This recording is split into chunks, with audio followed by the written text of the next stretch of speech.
I don't know if you guys have seen this video, but this is the exact reason why I and a lot of other men do not go to church. Let's talk about it.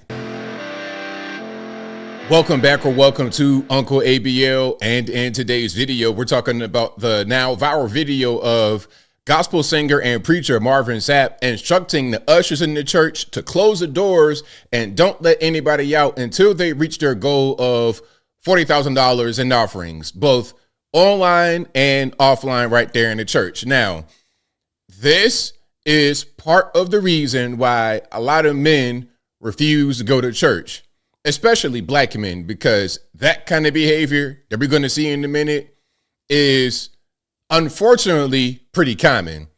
And if going to church is about faith and it's about ministry and leadership and the things that we expect from church, if it's about that, then why is it always about money? Why is money always the forefront thing?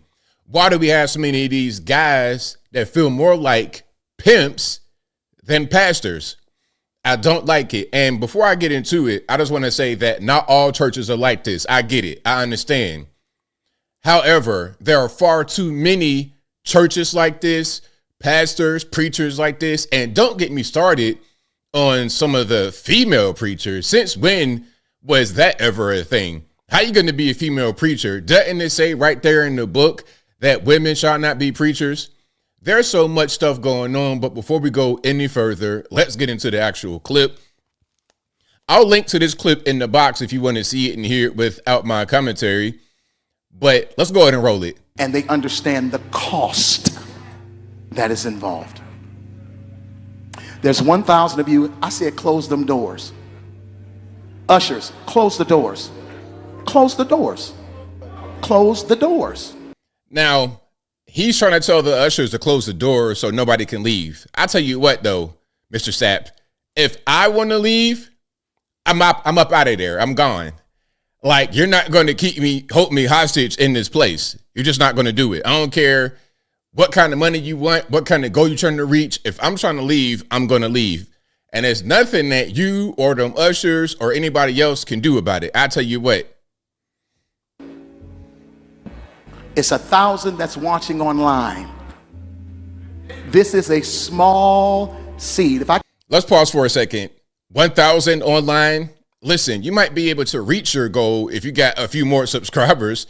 If you got a few more live viewers at 1,000, I can get more than 1,000. And I'm not Marvin Sapp. I'm not Mr. Never Would Have Made It. Never would have made it. That ain't me, but that's you. So maybe you should just try to get your numbers up as far as your congregation. Then you could reach your financial goal. I get 1,000 online to give this. If I get 1,000 in the sanctuary to give this, that's $40,000 tonight. Now, everyone up here, we've all sold and seeded, but I need everyone standing up here with us, with me, to plant a seed of $100. Because again, it costs to sit up here. And this is what I need you to do. If you're giving electronically, or even if you're giving tangibly, I'm gonna have y'all come to the altar and give it, because I need to see 1,000 people moving. Bring them baskets. I want the baskets up here. I want to see the folk. Y'all start moving. Y'all can bring it right now. Come. 1,000 people need to give $20. 1,000 people need to give $20. 1,000 people online need to give $20. I mean, what are you? Are you Umar Johnson repeating yourself 3 times to drive the point home?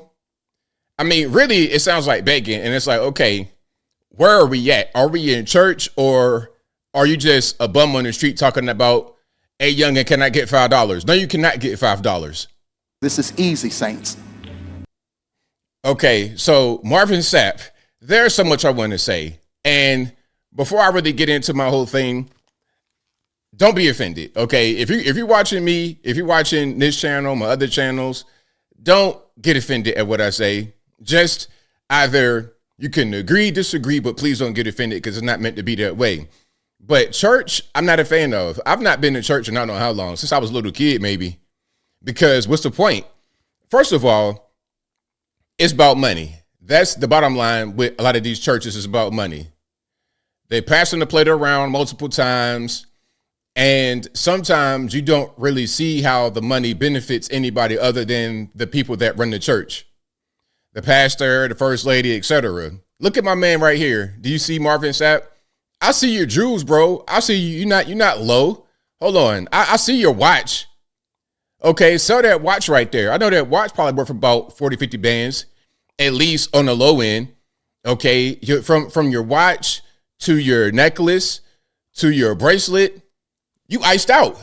You dripping all over the place. Matter of fact, Marvin Sapp, can I hold $20? Can I hold $100? You got it. Look at your jewelry. And stuff like that turns people off. You're sitting here begging for money in the church, talking about don't open the doors, close the doors. You're trying to shame people into giving some money that they might not have. Meanwhile, you got all your jewelry on.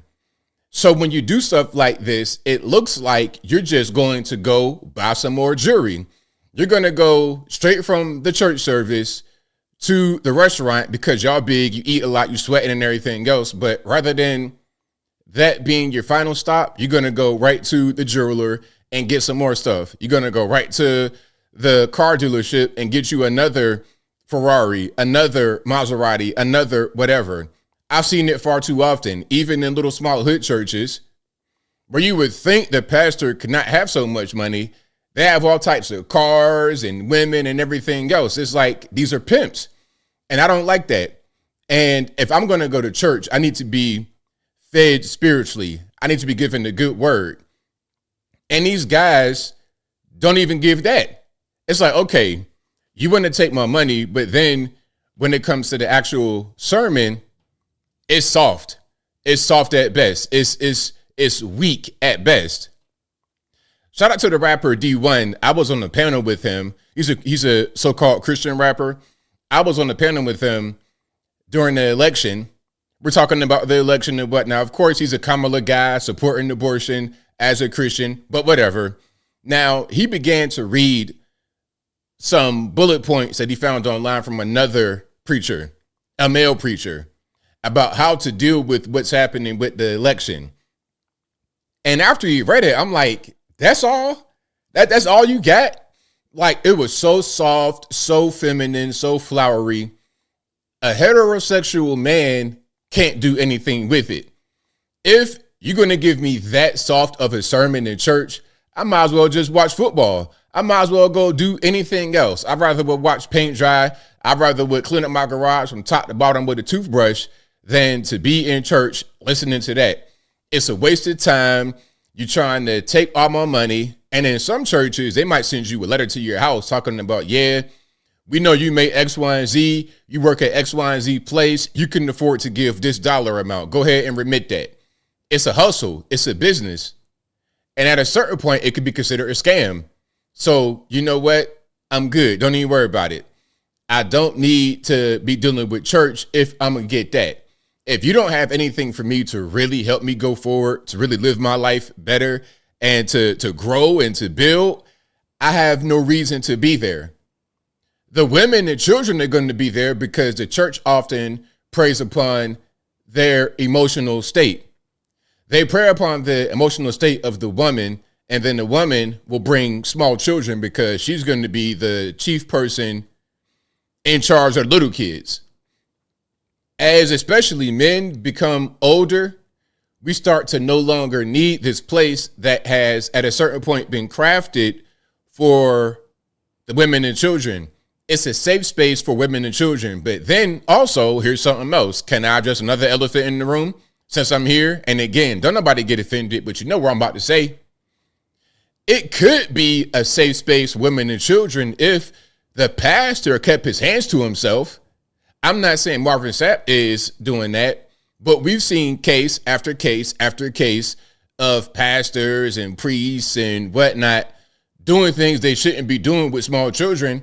It's to the point where it's become a joke, unfortunately. If I would say, hey, you know what? I got a joke about a Catholic priest. You already know where I'm going to go. I don't even got to say it. You already know what I'm going to do. You already know what I'm going to say. So there's a lot of problems in the church. And again, shout out to all the good churches out there and all the good pastors out there, all the good church members out there who aren't on that Marvin Sapp type of stuff, who aren't just trying to get money, who aren't sending a soft, flowery, effeminate message to cater to the women and children to get money. A lot of you guys are out there. Shout out to y'all. But it's too much nonsense. It's too much BS within the church to the point where even Christian guys just say, you know what? I don't want to do with the church. I'll read on my own. Me personally, as I close, I think I'm more of a spiritual type of guy. And a lot of guys are going to say that. That's going to be a very popular answer.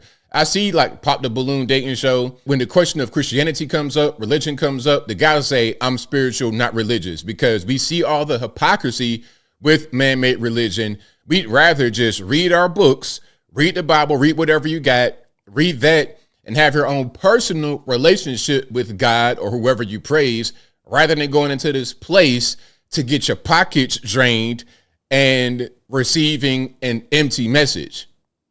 But that's pretty much all I got. Whatever your thoughts are, please let me know in the comments below.